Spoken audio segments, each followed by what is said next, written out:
I gotta say, there's nothing I enjoy more than being right. In my review of The Woman in the Yard, I stated that Blumhouse films are a 50-50 crapshoot on if they're going to be good or not. So much so that if the last Blumhouse film you watched was pretty good, odds are the next one you watch is going to be utter crap. So much so, if the last Blumhouse film you watched was good, it's pretty much a surefire shot that the one you're getting ready to watch is going to be terrible. See, I did say that. Since The Woman in the Yard was so bad that I wanted to take a screwdriver to my eye holes, that means Drop is going to be good, right? Well, let's talk about it. Also, I hope y'all enjoy seeing the trailer backwards, because Universal's pretty anal about using that sort of thing, and I had to avoid the old copyright monster somehow, and that's how I'm gonna do it. Should be interesting to watch. Let me run that back for you. Smutney was me, Smutney, Magnet, Smutney, Deborah, Say what again? Say what again? Say what again? Say what again? 2 films, 2 reviews, 2 days, Toller Team, and I got another one coming on the Amateur tomorrow. I'm putting in the work and subjecting myself to cinematic torture so you guys don't have to. That, and I'm bored as all hell, so yeah. Anyway, let's get into what you're here for, and that's a review of Drop. Spoiler free, of course. Oh, and don't forget, like, subscribe, send me feet pics. Y'all know what I'm talking about. Whoa, whoa. Here I come. Oh, here I come. Oh. Alright, so Drop is Christopher Landon's latest entry, and if you don't know who he is, he's the same guy that worked on a few of the 1,379 entries in the Paranormal Activity series, but more importantly, he gave us the horror comedies Happy Death Day and Freaky, both of which are pretty damn good in my opinion. Anyway, Drop has us following along with Violet, a widowed single mother played by Meghann Fahy. Hope I said her name correctly. If I didn't, oh well, as she attempts to put herself back out on the dating market to try and find love again. Enter Henry, played by Brandon Sklenar, again, me and last names, who's been talking to Violet through a dating app for the last 3 months and is finally getting to meet up with her for the first time. I gotta say, I'm pretty proud of Sklenar here. He's relatively new to horror, and he's already done 2 films in the genre in such a short time. This one, obviously, and then he also did It Ends With Us last year. What's that? It Ends With Us isn't a horror film? Well, oh boy, do I have news for you. Go ahead and run a quick Google search of It Ends With Us and enjoy reading about all that chaos.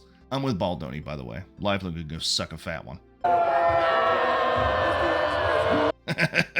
Anyway, so Violet and Henry meet up at the local fancy restaurant that I wouldn't be allowed within 100 yards of, when all of a sudden, Violet starts receiving drop messages from someone who's watching her, and they slowly begin to reveal their sinister plan. You had my curiosity, but now you have my attention. First up in my positives is going to be the performances, mostly by Fahy, which is great, because she's the one we see on screen for 95% of the film. See, her character of Violet, and I need to remind you that she's Violet again, in the case you've got the attention span of a number 2 pencil like I do, and you forget shit.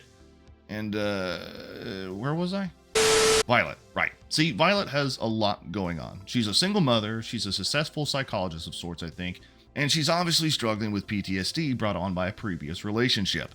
Fahy puts on a masterclass of emotional range, very reminiscent of the final girls of old, and I found myself constantly comparing her to the likes of Sidney Prescott, who travels a similar path of being sought out by a sinister killer over the phone, only to reveal that something else much, much larger is going on.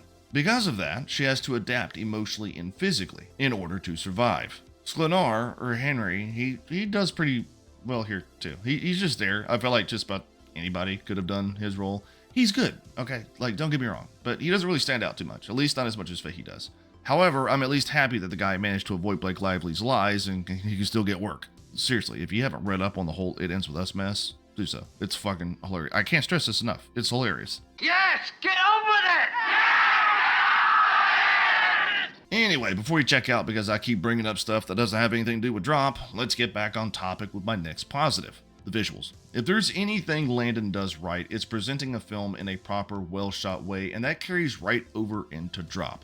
The cinematography here is probably the best out of his film catalog, and something that really stood out to me is how he does this isolation thing with the lighting and coloring. See, Violet begins to suspect that the killer on the other side of the phone is close by, because, they have to be if they're airdropping stuff to you, and while she's analyzing the people around her, she focuses on certain ones. When she does, everyone and everything around them fades into black, and they kind of glow in a way, almost like a detective mode of sorts.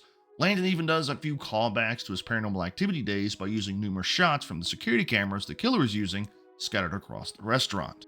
Something I want to make note of here, which may be a positive or a negative depending on how much you like the following film series I'm about to talk about.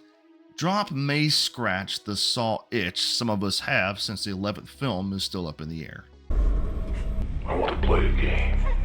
Now listen, Drop doesn't have the same vomit-inducing torture porn that Saw is notorious for, but the commonalities are definitely there between John Kramer and the Drop phone killer. They're cerebral, they're emotionally tormenting, they're always 2 steps ahead of the protagonist, and in order for their victim to survive, they have to fulfill certain objectives laid out in front of them. I'm not saying they're identical, okay? John Kramer and the Drop phone killer, they're not identical. Let me make that perfectly clear. But I did see some flashes of similarities, and for someone like myself who sees Saw films as a guilty pleasure, it made Drop that much more enjoyable. I make that deal. How about you bitch? You make that deal? I make that deal. I don't blame you. Damn good deal. The sole negative is going to be a petty one, but it's a negative nonetheless, and that's the amount of conveniences that have to happen in order to keep things moving along. Actually, it's a lot like Saw in that manner too, where if one teeny tiny thing goes wrong, like what if one person doesn't do that one thing? What if they don't go to that one place? What if they're too busy watching Toller Talks reviews instead of paying attention to their text? Everything would just fall apart, except that doesn't happen because there's just enough plot devices and narrative loopholes to keep things going forward comfortably. Yeah, it's a movie, suspend your beliefs and yada yada. I get it. I'm just saying for a film that poses itself to be very intelligent, there sure is a lot of things opportunistically floating around. That's all I'm saying. He's out of line, but he's right. So I said all that to lead to the most important question you're going to hear in the next 5 seconds. We happy? We happy? Yeah, we happy. Just when I thought A24 and Blumhouse couldn't be any dumber, they go and do something like this. And totally redeem themselves. Warfare Thursday night and Drop last night. This weekend of films has been a damn good one so far. I don't know, I've got the amateur left. But if you're going to go check out Drop, just make sure you turn your brain off, suspend your beliefs a bit, and enjoy the fantastic performances and beautiful cinematography. It's a good, entertaining time. Anyway, I appreciate y'all for checking out my review. I'll talk to y'all later.